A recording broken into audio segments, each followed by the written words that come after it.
Welcome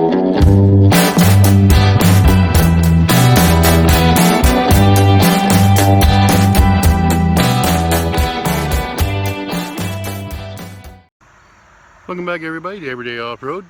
I'm Mike, and today we're going to be diving into diagnostic trouble codes. Specifically, the one that decided to throw the check engine light here on R97. A while back I checked it and it came up with a P1494, which my little Actron code reader did not have a definition for it. I went online and into the forums, and everybody was saying, oh, well, that's an evap leak. That's an evap leak. Alright, now, good swore that's a different trouble code, but okay. So I left it at that. It's not causing any problems with the running of the vehicle. We can still drive it. It's just getting very annoying now with the check engine light always being on. So I decided to delve into it a little further.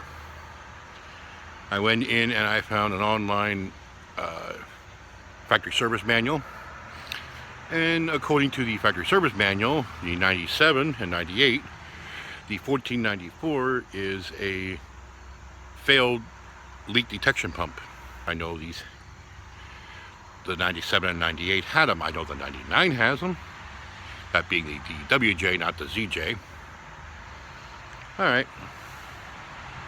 I go and I find a very inexpensive replacement pump on Rock Auto, and it has just come in.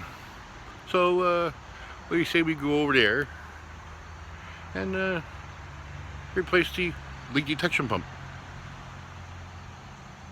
Now I've been in there and I nosed around, have my little fingers in it. So some of the things you basically are already undone, but they're fairly easy.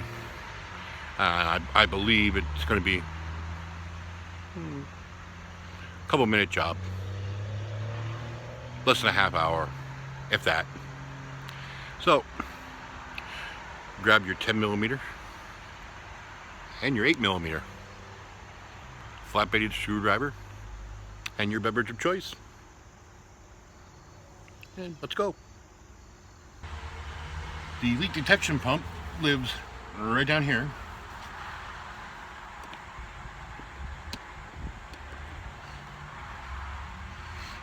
Right down here behind your air filter assembly. So I've been in here already, so things aren't back where they're supposed to be. But let's get in here and see what there is to see.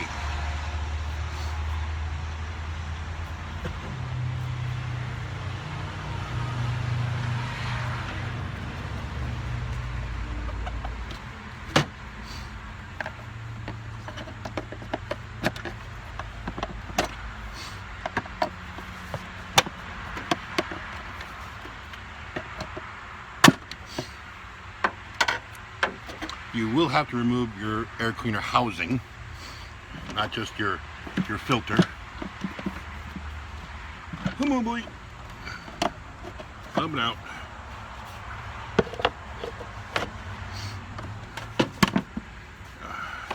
Now's a good time to check your air filter. It should be replaced soon. Holding your air box in are 3 13mm head bolts down here. I already have them loose, so I can do this.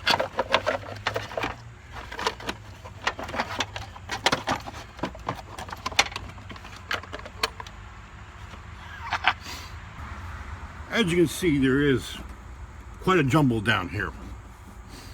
Let me point some things out here that'll make things a little easier. This is our leak detection pump down here. This, I forget the exact name of this solenoid, have the leak detection pump filter, have intake vacuum, which feeds the leak detection pump.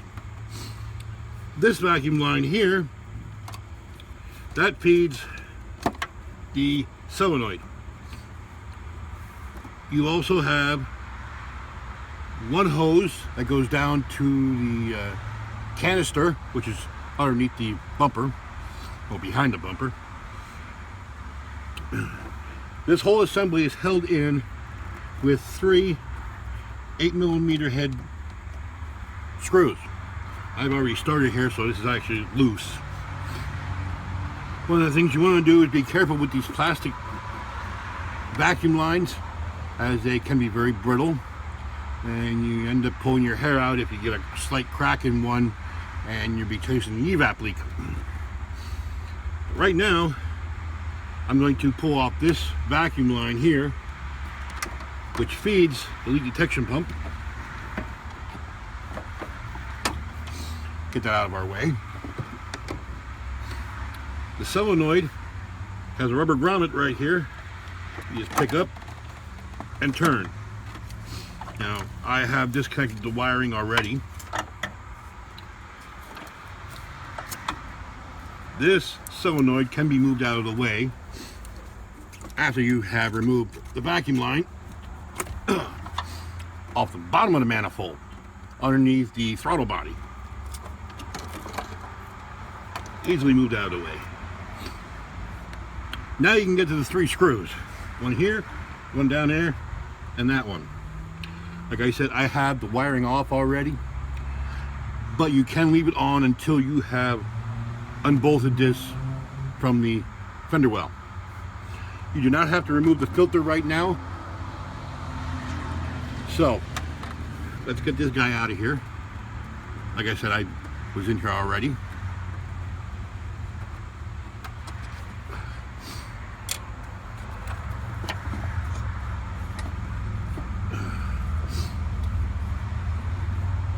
Okay, this is your leak detection pump. This line right here goes down to your canister. Like I said, you do not have to remove the filter. It can stay. On the back side, you will see 3 screws, which of course will be coming off. I have not checked the wiring. Okay, this is not a diagnostic, this is a repair. Some of us don't have access to wiring diagrams, nor do we have the money to get online wiring diagrams. And the wiring diagrams that come with manuals, well, they are kind of lacking. This pump is known for going bad. It was relatively inexpensive through Rock Auto, so I don't have a problem firing the parts cannon at it. So, all we gotta do now is undo those 3 screws, undo that line, and we can replace it. Here's our replacement unit. I think it was 47 bucks through Rock Auto, or 37, I forget. Very simple to replace.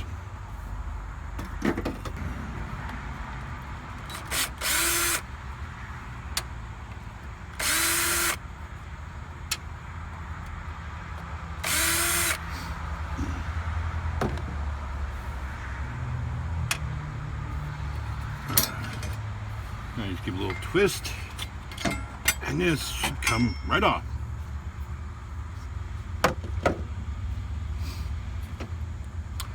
Retain your hardware because the new unit does not come with hardware.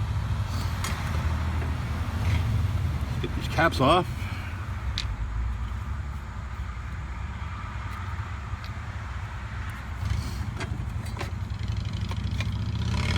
Push the tube back on. It should line everything up.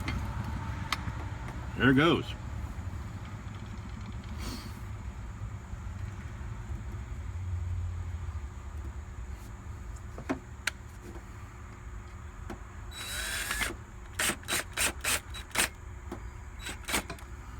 Got our leak detection pump mounted onto our bracket.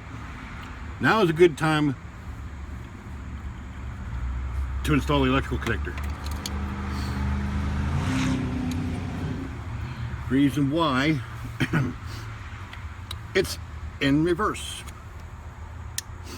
Here, clip in. Now, somebody was in here before me because that red lock I did not undo. That was undone by somebody else. Okay.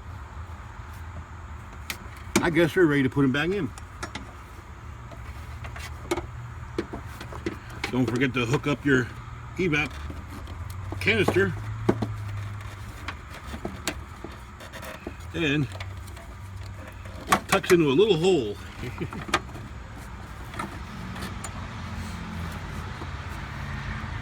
Ta-da!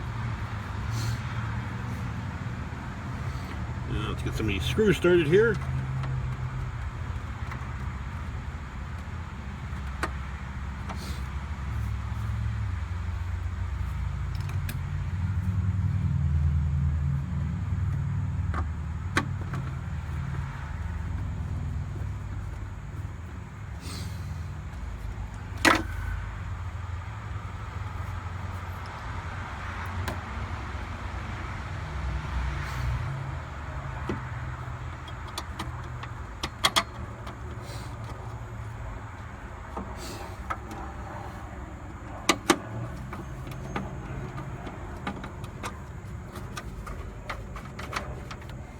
Aha. Almost did a boo-boo. Almost did a boo-boo.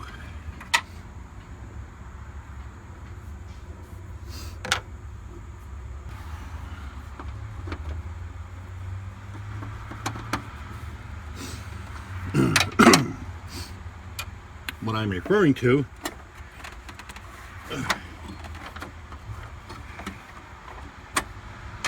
hood latch cable. And not supposed to be behind there.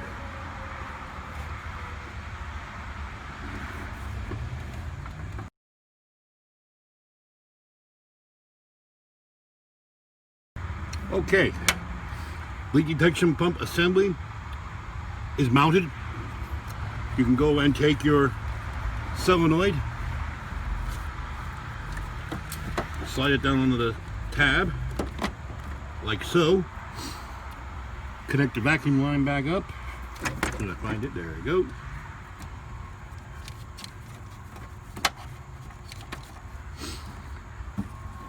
Almost done. We need to install the upper hose, which feeds the leak detection pump.